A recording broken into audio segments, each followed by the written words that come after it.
tank. And the crew abandoned the vehicle, and it's the first captured Tiger in the West.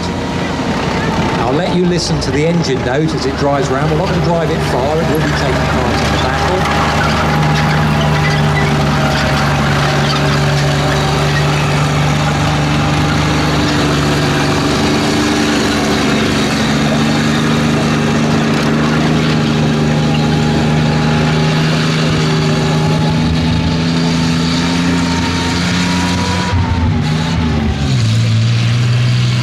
So Tiger 131 was inspected by the King in Tunis. Churchill crawled all over it. It was brought back to Britain.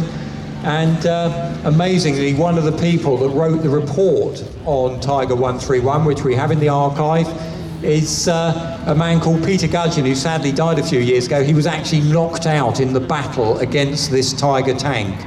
And once it had been evaluated, now one of the issues, as you can imagine, we have is tank mileage.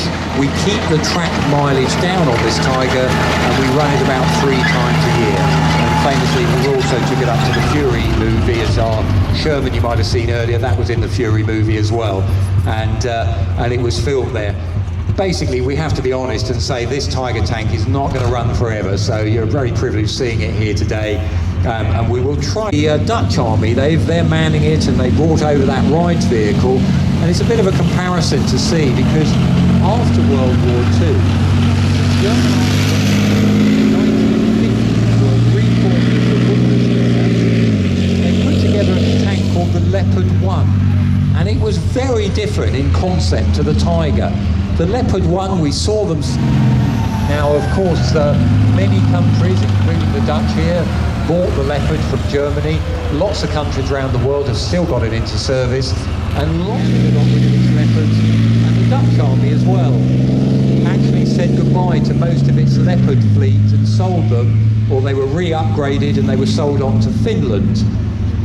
Then, of course, the European situation has been changing over the last few years, and countries have now taken tanks back into service.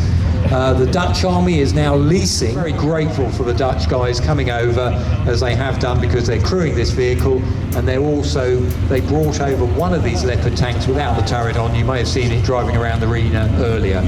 So there's an interesting contrast there for you, for the photographers. Tiger 1 and the modern, or much more modern, German tank, Leopard 2.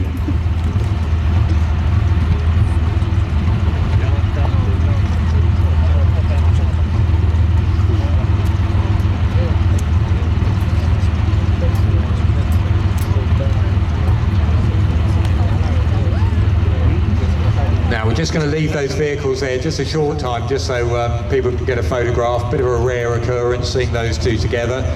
There is now, from spare parts, I say spare parts, battlefield wrecks. One is now being shown at the Panzer Museum in Munster.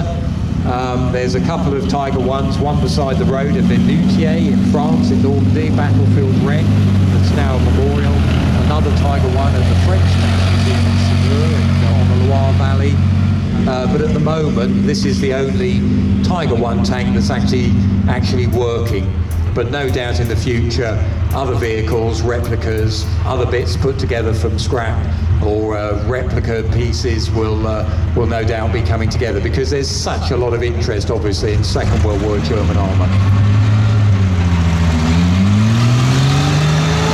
Maybach engine, don't forget, in the rear, powering through to the front of the vehicles.